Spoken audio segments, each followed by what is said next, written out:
اگر آپ کو ایمان اور یقین حاصل ہو تو پھر دعا کریں اللہ اس پر استقامت عطا فرمائے، پھر اس پہ ڈٹ جائے۔ نبی پاک صلی اللہ علیہ وسلم نے فرمایا میں اس بات کا خوف نہیں کرتا کہ میری امت کمزور ہو جائے گی، اس بات کا ڈر نہیں کہ پیسے ختم ہو جائیں، نہ یہ خوف ہے کہ بھوکی مرے گی۔ حضور کس بات کا خوف ہے؟ تو نبی پاک نے فرمایا خوف یہ ہے کہ ان کا یقین کمزور ہو جائے گا۔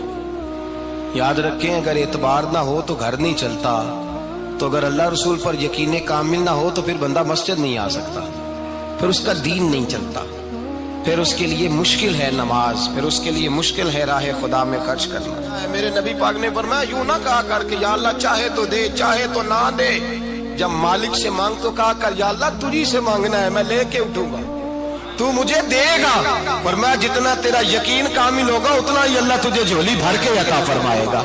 کمزور سا مسلمان، لڑکھڑاتا سا مسلمان دیکھتا ہوں کرتا ہوں، اور یہ بھی نہ دیکھا کریں بھائی ایمان یقین کو استقامت کے درجے پہ لیں، یہ نہ دیکھا کریں کہ وہ کیسے دے گا، وہ کسی وسیلے کا محتاج نہیں ہے، وسیلے کو پسند کرتا ہے، پر وسیلے کا محتاج وہ بغیر وسیلے کے بھی دے دیتا ہے۔ ہر آدمی ماں باپ کے ذریعے پیدا ہوتا ہے، اگر پیدا کرنا چاہے تو جناب عیسیٰ کو بغیر باپ کے پیدا کر دیتا ہے، اگر پیدا کرنا چاہے تو حضرت آدم کو بغیر ماں اور باپ کے پیدا کر دیتا ہے۔ جب یقین رکھیں، یقین قرآن مجید پڑھیے، حضرت موسیٰ علیہ السلام فرعون کے دربار میں کھڑے ہیں، چاروں جانب دشمن ہی دشمن ہے، جادوگر آ گئے، انہوں نے سانپ چھوڑے، حضرت موسیٰ کے ہاتھ میں ڈنڈا تھا۔ حضرت موسیٰ کہتے ہیں یا اللہ کیا کروں؟ تو اللہ تعالیٰ نے فرمایا اپنا سانپ پھینک دو۔ کہنا چاہیے تھا نا کہ یا اللہ ایک ہی تو شے ہے، اتنے سانپ ہے، بچانے کے لیے ڈنڈا ہے وہ پھینک دوں؟ ڈنڈا پھینکا جاتا ہے، سانپ کو دیکھ کر کے قابو کیا جاتا ہے۔ یہ میرا اور آپ کا ذوق ہے نا، لیکن انبیاء کرام کا انداز ملاحظہ کیجئے میرے عزیزو۔ اللہ فرماتے ہیں ڈنڈا، اے موسیٰ ڈال دے اپنا عصا۔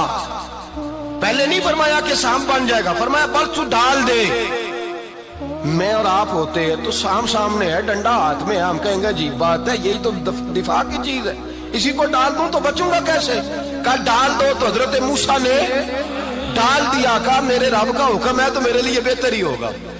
اللہ فرماتے ہیں جب موسیٰ نے ڈالا تو میں نے اس ڈنڈے کو، اس عصا کو اژدہا بنا دیا۔ اب کبھی عصا بھی اژدہا بنے، کبھی چھڑی بھی بہت بڑا اژدہا بنی ہے، لیکن قرآن کہتا ہے جناب موسیٰ نے ڈالا تو اللہ نے اژدہا، بلکہ اس سے پیچھے چلیے، عورتیں کمزور یقین کی ہوتی ہیں نا۔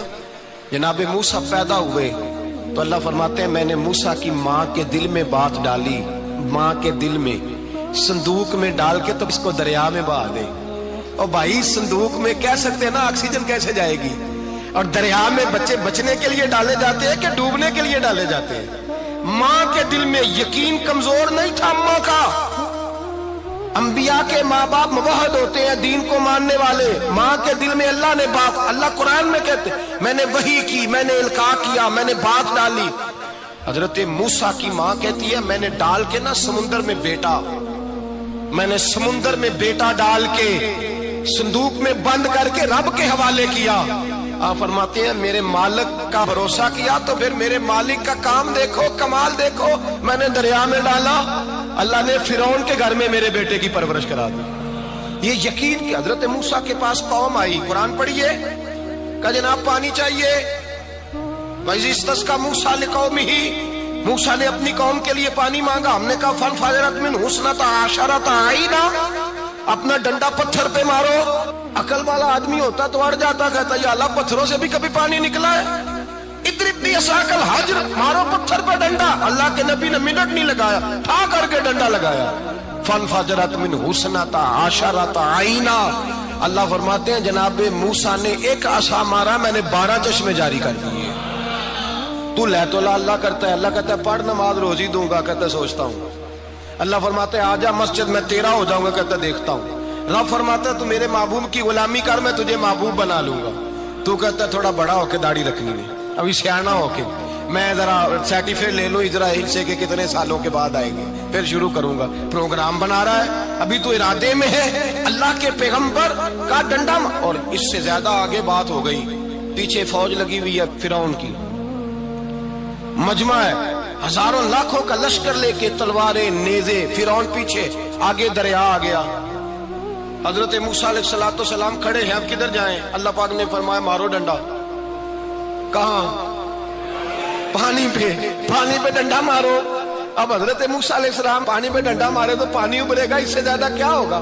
پہلے پتھر پہ ڈنڈا مروایا تو پانی نکلا، اب پانی پہ ڈنڈا مروایا، فَإِذْ فَرَقْنَا بِكُمُ الْبَحْرَ فَأَنْجَيْنَاكُمْ وَأَغْرَقْنَا آلَ فِرْعَوْنَ۔ اللہ فرماتے ہیں موسیٰ نے پانی پہ ڈنڈا مارا تو میں نے پانی میں رستے بنا دیے۔ ایک جگہ ڈنڈا مارا تو پانی نکل آیا، دوسری جگہ عصا مارا تو پانی خشک ہو گیا، 12 چشمے بن گئے، 12 رستے بن گئے دریا میں سے۔ حضرت موسیٰ علیہ السلام گزر گئے اور اللہ فرماتے ہیں فرعون بھی آیا تو اسے میں نے غرق کر دیا، اور وہ کھڑا دیکھتا ہی رہ گیا کہ بنا کیا ہے۔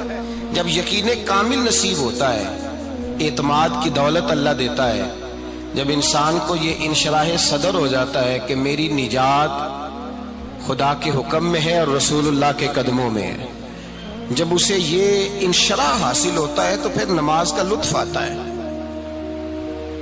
غور کیجئے کیا جملہ کہہ دیا میں نے، پھر اسے نماز کا پھر اسے نماز بوجھ نہیں بلکہ نماز نہ پڑھے تو اس پر بوجھ ہوتا ہے، پھر قرآن مجید اس کی روح کا ساتھی ہو جاتا ہے، پھر عبادات، تقوی، پرہیزگاری، پھر وہ ایک سنت کے چھوٹنے پر پریشان رہتا ہے جب یقین کی دولت نصیب ہوتی ہے۔ قرآن مجید فرقان حمید نے کہا ایمان لاؤ تو پھر ایمان پہ ڈٹ جاؤ، مسلمان بنو تو پھر اسلام پر۔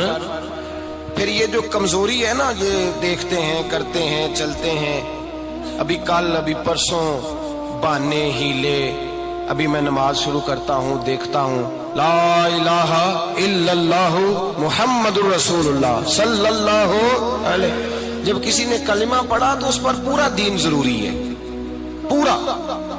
اب وہ یہ نہیں کہہ سکتا کہ تھوڑا تھوڑا کر کے آؤں گا۔ یقین کی دولت نعمت ہے۔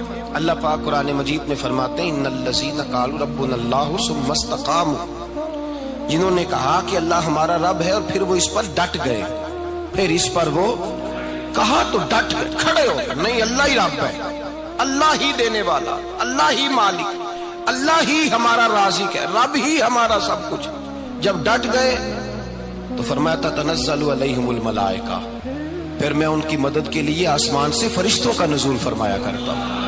فرشتے کیا کہتے ہیں؟ اللہ تخافوا ولا تحزنوا، غم نہ کرنا، خوف نہ کھانا، وابشروا بالجنۃ التی کنتم توعدون، ہم تو تمہیں اللہ تبارک و تعالی کی اس جنت کی خوشخبری دینے آئے ہیں جس کا رب نے تمہارے ساتھ وعدہ کیا ہوا ہے۔ پھر فرشتوں کا نزول ہوتا ہے، لیکن شرط کیا ہے کہ ایمان لائے، اور پھر ایمان پر پھر یہ نہ سوچے کہ وہ کس طرح دے گا، وہ کیسے عطا کرے گا، وہ میری مدد کس طرح کرے گا، نظام کیسے چلے، ڈٹ جائے، کہے میرے اللہ کا حکم ہے تو میں نے حلال ہی کھانا ہے، میرے رب کا حکم ہے تو میں نے تھوڑے پہ ہی گزارا کرنا ہے، میرے مالک کا حکم ہے تو میں نے اپنی جیب دیکھنی یا دوسرے کی نہیں دیکھنی، میرے رب کا حکم ہے تو میں نے اس کی اطاعت میں رہنا۔ جب ڈٹ جائے گا اللہ کے احکامات پر، جب ڈٹ جائے گا تو اللہ فرماتا ہے پھر میں تیری مدد کے لیے فرشتوں کا نزول کروں گا۔